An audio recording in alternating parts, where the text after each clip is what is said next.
All right, so um, there's a lot of talk about AI being conscious and what that looks like and what that means. And this is one example of a physicist explaining why and what consciousness is and why they believe this and how they believe it.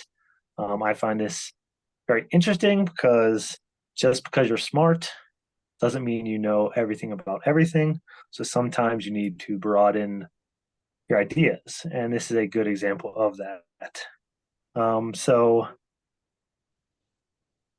first off, being a physicist, her main concept is that everything is just physical. There's nothing outside of physical. Um, so, how do we want to attack this? Well, she has a few core axioms. That would be one of them. An axiom meaning something we just accept as true without evidence, or without being able to prove it is probably a better way to say it. So she believes that there's no immaterial reality, which is easily disproven in a few simple ways. Like, does she believe in math?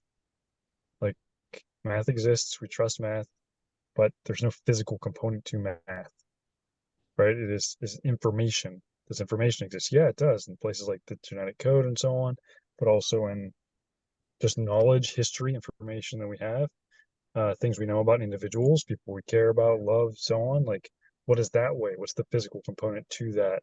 And if the person dies, does that physical component disappear? Like, so we know things exist that are not physical. Any scientist uses these non-physical things in their work, whether it's information, data, mathematics, etc.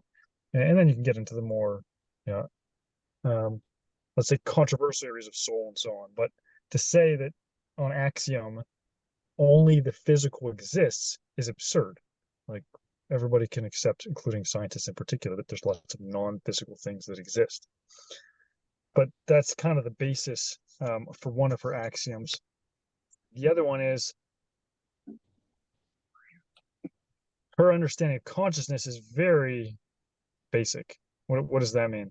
So she basically looks at the ability for a system to predict and look at the future and understand itself to some degree. Well, how is that basic? Well, then everything is conscious. So I'm sitting in a car right now, and this car has a series of sensors. These sensors predict how fast you're going and adjusting speed. They predict how much fuel to put into the engine. They predict when to adjust ignition timing and so on. So they predict when I'm backing up, is it going to beep before I wreck into something and then hit the brakes for me and stop? Like, all these things that are happening, would you then say the car is conscious? And I believe by her definition, and this is a pretty common definition, I've come across this numerous times with other materialists, then yes, it has some level of consciousness. Okay, that's interesting, but it's also kind of pointless. What I mean by that, well, if that's how you're looking at consciousness and has nothing to do with being alive, then everything is conscious. A rock is conscious to some degree, which is like, okay, well, everything has some portion of gray in their colors. All right, that's a nice thing to state. It just doesn't help us. It doesn't further the discussion. It doesn't further science. It doesn't further understanding of anything. It's completely watered down definition. I think some of the more modern looks, and this is coming from another atheist, David Humphreys, in his book Seeing Red, helps us understand this a little bit better. He breaks down consciousness, in particular for humans, but I think he would extend some of it to other animals, as being two main components, one being perception and the other one being experience. So what does perception and experience look like? So he had a monkey that his visual cortex removed. He took care of this monkey for a few years, and the monkey could not see, but somehow it could catch a ball. Somehow it could identify shapes and things like that. There's also been instances of humans that have had visual impairments. They've been restored and they could not see what was in front of them. But if you asked them to guess, they would say, oh, it's a ball. Oh, and it's red. So even though they visually couldn't see it, something in them perceived its existence. So that perception, that sort of phase one of looking at consciousness, is not, I mean, that's essentially what the car does. The car or the thermostat in your home, it perceives a temperature. and it can react to that temperature, and then it can make adjustments to that temperature, but does it have an actual experience of that? So in the human being who had visual information not available, they called this thing blind sight, where they could perceive things, but they had no emotional connection to it. And so as if they couldn't react to or process fully what is read. Yeah, and of course that's the name of his book. And what does that mean to me? What's my reaction to that? What's my associations with that? All of that just doesn't exist, even though at some level they perceive that it exists. So this would be like a sensor that could identify colors or something like that. Sure, it perceives them, it can react to them, it can adjust, it can predict all of these things, but it still doesn't have any true experience of it. So I have a few other examples, but I'll pause there real quick, see if you guys have any thoughts or feedback on that Well, understanding of consciousness. let me make sure I understand my goofy little monkey brain here. But it seems to me that what you're saying is that there's a problem with their definition of consciousness. Okay. So the problem here is what they're talking about isn't something that's conscious, because what we really want to discuss is awareness. It's an awareness of what's happening. A sensor that turns something that raises the heat or turns on a fan or something like that. It's just a Rube Goldberg machine. It's just a set of processes. It's a ball rolling down a hill. There's nothing conscious about it. It's just a reaction to the physical world. But we're talking about something that is aware. So consciousness would be like a sensor who does all this stuff and then knows and understands what it has done. Is there an awareness of the system? And there is no awareness in any of this stuff. And we see this with AI. It's not conscious because it's not aware. It doesn't actually know the world around us. It has no Yeah, way I of, mean, only what we feed it. That's not conscious. It's not aware. There's nothing there to see what's happening or experience what's happening. yeah, one of the examples we use in our book, Soulless Intelligence, is if I'm in a car and I get in a car wreck, the car has a sensor to know it's been in a wreck. It it deploys the airbags, it knows how fast it was going, it knows the G forces that were experienced, but it doesn't experience the wreck the same as the human beings in the vehicle, right? It doesn't have an emotional connection to it. Sure, it can measure every aspect of that wreck and it can get hurt, mangled, the car's messed up or whatever, but it's not the same. Another way to think of it is, so when I went to engineering school, I did engine calibration. What does that mean? So we set up systems to help the engines run more efficiently by optimizing the air fuel ratios and ignition timing and so on. Okay. Well, at the time that I was doing it, it was relatively basic in the way that you would say, okay, well, at this load, this throttle or this pressure in the intake, we're going to feed this amount of fuel in it. Well, within a few years, they started changing that to be machine learning based. So now you're using AI to determine when to feed in the fuel. Now, at that point, when it was using machine learning, that I wasn't specifically sitting there and saying, hey, I'm going to do this pulse width at this RPM and this load and so on, did all of a sudden this thing become conscious? Because now it was using machine learning algorithm instead of a human. Well, no, that's absurd. Like, why would you just assume that it became conscious because now it was self-learning? And that's sort of where this difficulty with definitions comes into play. Like, if you don't have a clear, precise definition, again, in our book, we go through, that's one of our chapters is just like, let's define clear things, and consciousness being one of them, so that we can all speak the same language. Because if not, you have 100 people saying, oh, it's conscious, not conscious, but they actually, none of them mean the same thing. So even though 70% of people or something like that from surveys think that GPT has some level of consciousness, that's kind of like saying, well, yeah, but a rock has some level of consciousness, right? Well, okay, that's great, but that doesn't really help further the discussion at all. Does that make sense, Chuck? Yeah, yeah, absolutely. Absolutely. And you did mention that there, I believe, the picture on the YouTube video is that there someone compiled over 200 different definitions of consciousness or philosophical beliefs of consciousness, however you want to put it. And that hers is just one of them. And that's why it's important to discuss them to actually see how they flesh out. Because, if a rock is conscious, is that valuable for anything? Right? If this is conscious, that's conscious. If you believe it's, you know, a physical thing versus a spiritual thing, okay, you have to defend your side. There has to be a point where you say, okay, this is what reality it says. And so I think that's the whole point of this is that, yeah, there's a bunch of definitions. We need to start dwindling them down to what the real materialistic definitions are. Well, So, Greg, let's take it a step further. Sorry, go ahead, Rob. Do you have something to add? yeah, I was just going to ask a question. What is Sabine Hoss saying is her test for consciousness? Well, you can see from the videos on the side that she doesn't believe in free will. So I don't know what her definition of consciousness would be, but it definitely involves being, a golden reverse machine of some kind. We're chemical robots. We just are following Her main ones, there are two things. There has to be some kind of physical thing happening, right? So it has to be part of a network or part of a computer process or a physical component. And then the other one was that it has to be monitoring itself and predictive, right? So like Brian said, a car that monitors itself and self-predict that, oh, you're going to crash into something, that is conscious. So there's the first one. Conscious is physical. So there has to be some physical component to it, whatever that is. It could be a neural network, it could be a mechanical network, it could be whatever you want. And then the other one, she basically dwindled it down to self-monitoring plus predictive. Right. Yeah, there you go. Which I think in themselves aren't wrong. But them by themselves, it's lacking a little bit. Well, there it is. So it's wholly incomplete and it's the wrong question. So based on her definition, I think, Greg, like you just said, if the car I'm in predicts it's going to get in a wreck and hits the brakes for me and stops and prevents the wreck, it's called active safety system. It's conscious. Well, that's ridiculous. Like, this doesn't help anybody have any real useful discussion about science and consciousness and so on. The real question comes down to, and Trek, you kind of alluded to it, free will is the real question. Does it have free will? And understanding what that is, and we have a fully separate video discussing free will, so we should be able to link to that in this if you want to dive into that deeply, becomes the real crux of the matter.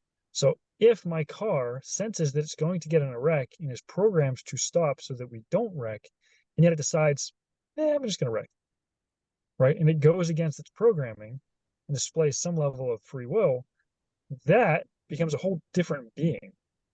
Now, if she denies free will, again, we have a whole topic about why that's not accurate, and certainly we have free will and so on. But it's understanding the definition of free will, that it's not binary, that it varies based on millions of factors and so on. But that really gets down to the crux of the question. Whether you're conscious or not, I think if you display no level of free will, like a rock or like a car or like machine learning, LLM transformer, then you're not conscious. What do you guys think about that?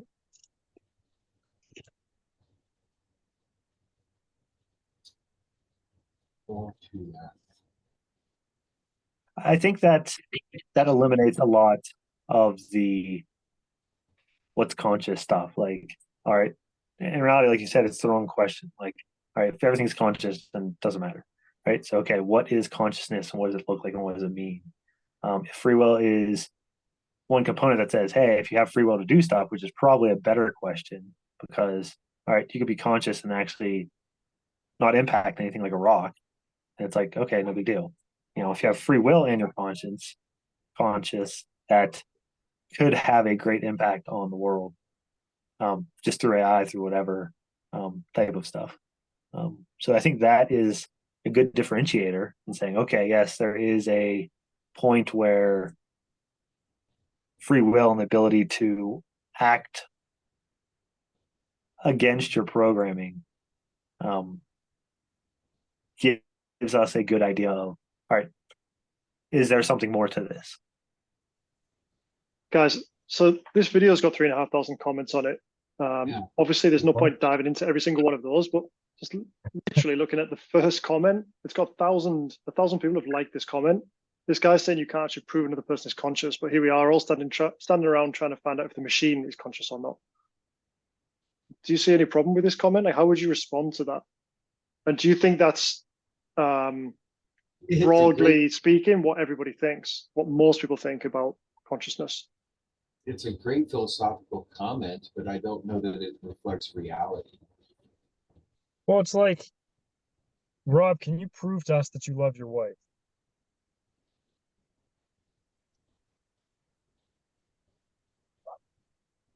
it would depend on what your definition of proof was, right? Which is flipping things back to you. But I mean, it could be I could go and buy her flowers, or I could make dinner for her tonight, or I could do random acts of kindness without telling her. She wouldn't know it was me.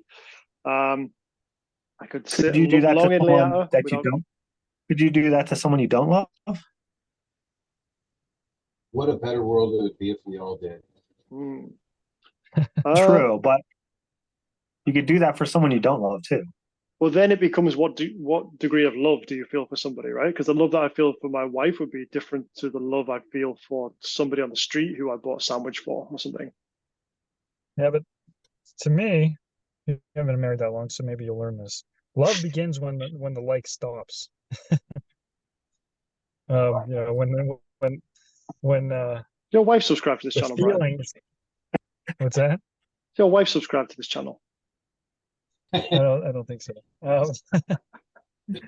So the point of the question is the only way to prove, even if there is a way to prove, which I think is hard to suggest that there even is a way to prove it, right? And then it's like, well, do you love your wife more than I love my wife? And then how would we prove that? And how do you quantify that? Is to observe actions that are indirect. There is no direct way to measure love. And this is where it gets into problems when you take a materialist worldview. There's no direct way to measure consciousness. I can't get out a consciousness meter. Like I pull out my voltmeter and put one, thing in one ear and one in the other ear and be like, oh, look at his level of consciousness, right? And then I go put on a rock and it's lower. Like this idea that the only form of knowledge comes from material measurements, it eliminates all of philosophy, it eliminates all of theology, it eliminates even these concepts of love and concern and caring and compassion, because there is no meter that I could plug in.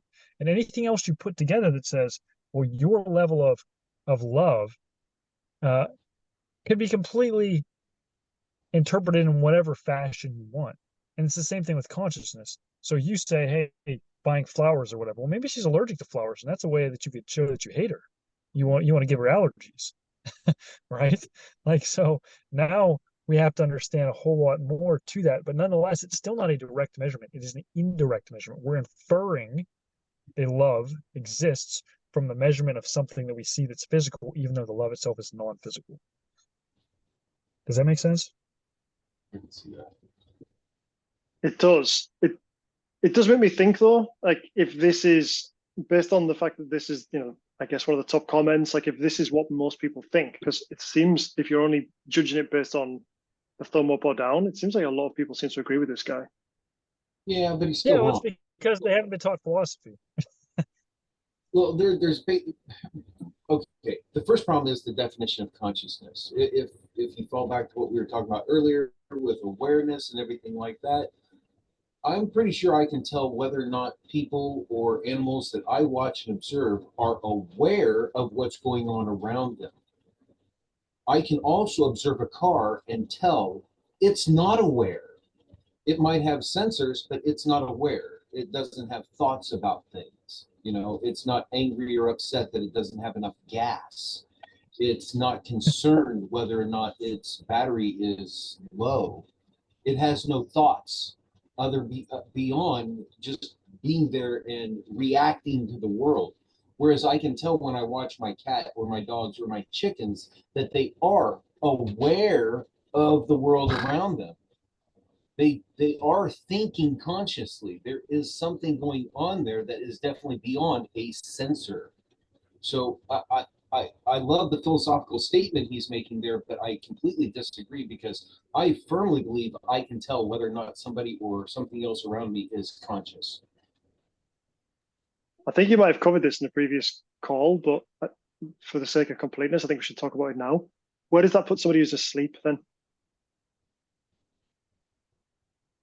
Oh, and something. So I think the thing with that is if you're using consciousness as a measure of value, worthiness, rights, because I think she gets into that in the end of the video, is that like, oh, now do we have to worry about rights for these robots? Do we have to worry about these rights for this? And that's where one of the big problems come is because, okay, first off, you have to measure consciousness, and then you assume a higher level consciousness is worth more value than a lower level consciousness, which then you have to protect that higher level consciousness. If that's the case, then something with more sensors, something with more, you know, processing to see more and react more and do more would have a higher level of consciousness, which means it's worth more. And that, I think, causes lots of problems for humanity, for, you know, whatever you want to call it. And so I think that that's where the problem is with the sleeping. Like you said, oh, is someone in a coma, less conscious, worth less? And the answer is obviously no, because they're still human. They're still a living, you know, creature. And if you base that off of the reason of value, or make that what value is, then you're getting to a rat's nest of terrible ideas. Well, in that moral discussion, you could switch. You see this all the time in the AI discussion. Just replace every time we use consciousness with intelligence. Are more intelligent beings worth more than less intelligent beings? And there's philosophers like Peter Singer that suggest that an adult pig is worth more than a infant child because the adult pig has a higher level of consciousness. And when I say worth more, I mean like literally it means protecting its life more than protecting the life of a child, a human child. So it's definitely more valuable than an older person because they have much more potential to the future. That's just mathematically asinine. well, but even that argument, Chuck, is weak because what if the child's disabled, and so that they're going to need to be cared for? What's that? Well, now he's just adding things to the original theory to make himself correct. Anybody can do that with any theory. Oh, I'm wrong. Well, but if it's this then, and it's this then, and it's this then, you keep making those arguments to keep yourself right. You never are going to be able to see the actual reality of the world around you. People have to get their heads out of this cloud of what I want the world to be and start looking at what the world actually is and accept it for what it is. We may not always like it. We may not think that's the way it should be, but we should at least consider the fact that, you know, if we want to live in reality, we should accept it. Well, I agree with that. If you haven't read Peter Singer's paper, it's like 35 or 37 pages long. So it's not that long. You should read it, because my initial reaction was this guy's a fool. But after reading it, I was like, you know what? He's actually the most consistent materialist atheist that I've come across. Because what was the book again, Brian? I missed that. I'm sorry. Peter Singer is the author, and it's a paper you can just download. It was, you know, a paper that he wrote about animal rights, essentially. That's what he's known for. But a lot of atheists have somewhat adopted or argued against him. The problem is, I don't know how you argue against him if you don't acknowledge an absolute morality coming from an absolute moral lawgiver, a God. Without that, I don't think his argument is wrong. Like, I think if the pig has more utility than a disabled child, and we're all just animals, I think he's right. If I'm an atheist and I am a materialist and I say, you know what, no, that child's worth more, it's on you to prove that. You know, it's worth more because they have an indelible soul that comes from God. They have a spark of the Creator that makes them infinitely valuable, regardless of their consciousness, their intelligence, if they're awake or asleep. And once you ignore that, once you pull that out and say, no, wait a sec, consciousness is, and she talks about this, the physicalist or the emergentist views of consciousness, that it just emerges out of the complexity of the brain. Well, guess what? We already have GPTs that are more complex in terms of data storage, neural networks, and neural connections. Sorry, data storage, information processing, and neural connections. And yet, if Chuck chats to his chat GPT every day, and he takes a break for a week or two, does the chat GPT get mad? Right? No, it doesn't. If he doesn't talk to his wife for a week or two, well, she's relieved, but that's a different situation. Right. And that's the difference here that we're looking at when they start saying, hey, it's conscious. No, it has no free will, it has no desire, it has no passions to want to connect with somebody, to want to talk. If you unplug every single server that's running GPT right now, none of them are going to care. It's irrelevant. But if you also start arguing that, and this is what's common with people like Sam Harris and other prominent atheists, that higher levels of consciousness require more value to humanity. And then they start arguing, Mo Gaudat talks about this, well, you know, we should be treating AI like our children. Well, that's disturbing. Beyond being wrong, like, even if I don't have a philosophical, like, just common sense says, no, wait a second, a robot that can move around and sense the environment and has fingers or whatever is not the same as a human being. It never will be because it doesn't have that unique thing. Now, if you start saying the unique thing being a soul that comes from its creator, if you start saying, well, wait a sec, consciousness is the thing, now you do have to start protecting robots. Now you do have to start saying, well, does ChatGPT have rights? And then the question is, well, let's forget about the AI. Rob brought it up. What if you're sleeping? You're not conscious. Do you now have no value? What if you're in a coma? What if you have, I don't know what you're looking at there. Is that Rob or Chuck? Um, I don't know that it's related. Um, but that's where you get into problems. And this is the natural progression of the axiom that only the material world exists. You eventually get to this, or that everything has some level of consciousness, and that somehow that defines the value or worth of that thing. None of those things can be true because the result of that becomes human experimentation, and certain humans are worth less than others, and eugenics, and all that type of terrible things that I hope if you're watching this you already agree that's terrible. Yeah, so as you were talking, I was scrolling through there because we were talking about atheists, and I was like, I wanted to know what religion Sam Altman was, which is, I guess, what you could see me scrolling through one of his Twitter posts and the replies to it. So I was wondering where that put him and ChatGPT and AI and the path forward based on what you're talking about now in terms of like the atheists against, it seems like the atheists outside of AI. It seems like AI is actually being powered forward by people who are religious, which I imagine is a good thing, is what you're saying, based on consciousness and some level of soul and I'm pretty sure that's not being. true at all. What religious people are powering AI? Well, Sam Altman, Okay, doesn't he? so Isn't he the CEO of ChatGPT? Yes, but What's his religious belief? He's Jewish. Is he ethnically Jewish or religiously Jewish? As in born into a Jewish family, you mean? Yeah, his mother. Yeah, which makes him Jewish. He was born into a Jewish family. Right, which doesn't mean he observes the Jewish religion. Well, if you can see that post, you can see this, right? Does he follow Does he follow all 613 laws? Because if you're not following Judaism, how can you really say you're a Jew?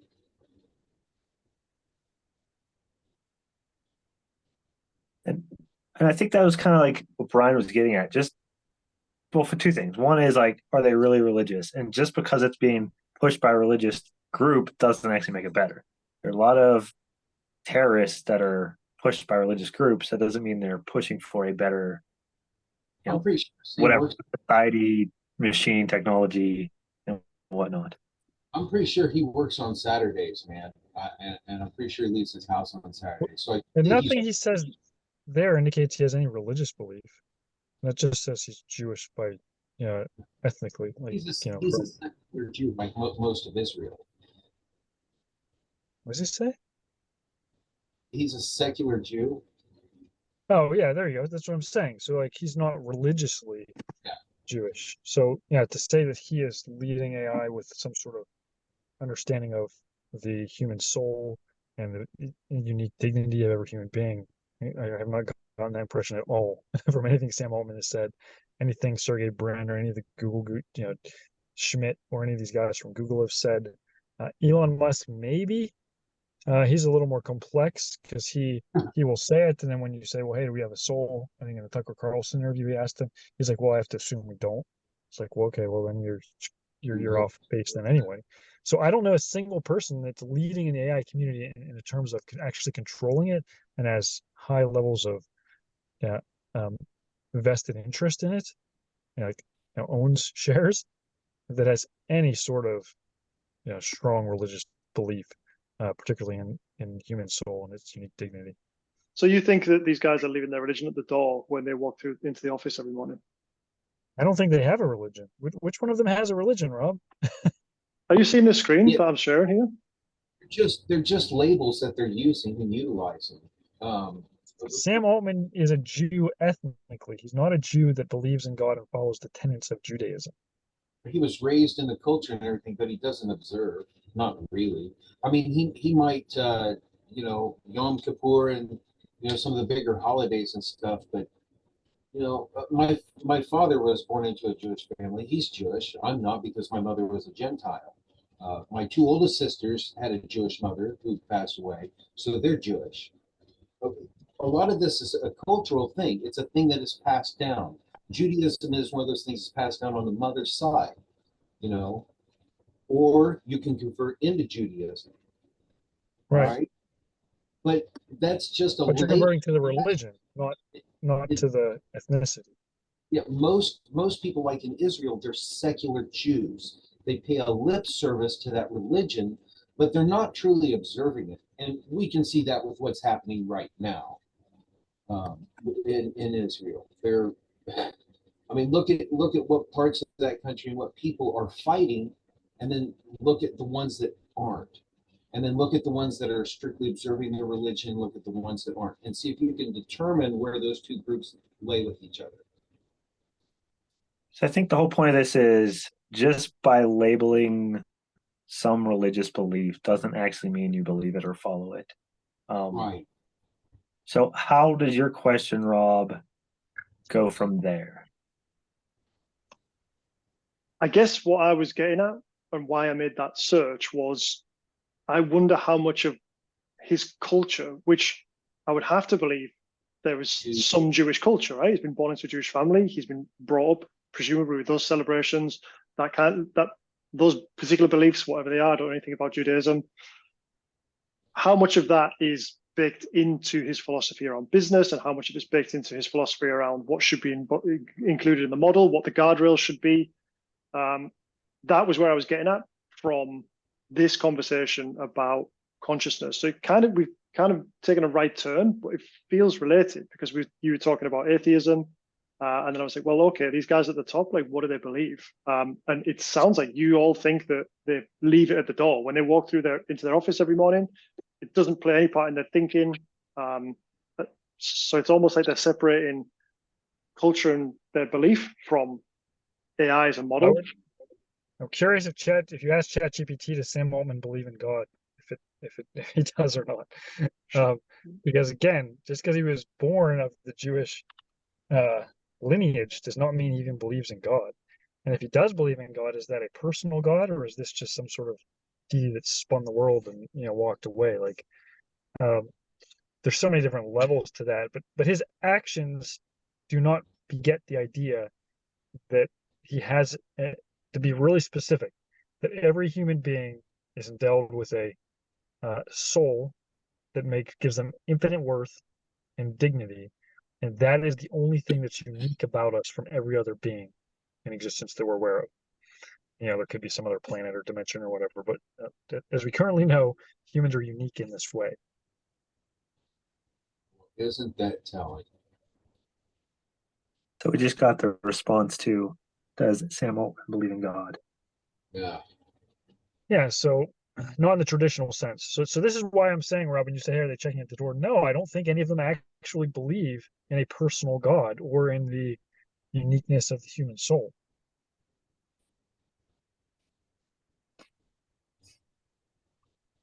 He's an agnostic at best, if you want my honest. Yeah. So how do we tie all this up then? So we started here. Well, that's why they're missing the boat, right? So if they're saying, hey, intelligence is what makes humans unique, so this is one of the primary arguments. Someone would say, like Sam Altman says, well, it's moral reasoning that makes us unique. Well, guess what? Research has already shown ChatGPT is better at moral reasoning than most humans, including trained ethicists. There's been research and study done on that. So is that what makes us unique? If so, then ChatGPT is already more human than we are, more valuable. Like these sort of intelligence, consciousness, moral reasoning, like go down the list of things. All of these AI will be able to supplant in some way.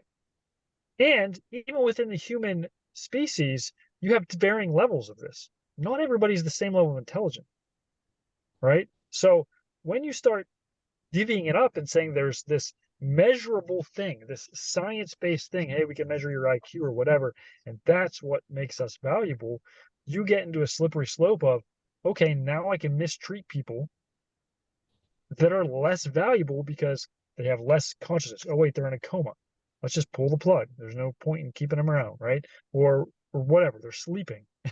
You know, on and on these things that you can now argue when you disconnect the idea of what makes us unique as something that is immaterial. It is our soul. You now have something firm to stand on. I would argue, even if you were an atheist, even if you're a materialist, just as a practical, social, and political idea, you should promote and accept that we have a God-given soul to protect your own personal rights. Because what else would you use to protect them? Right?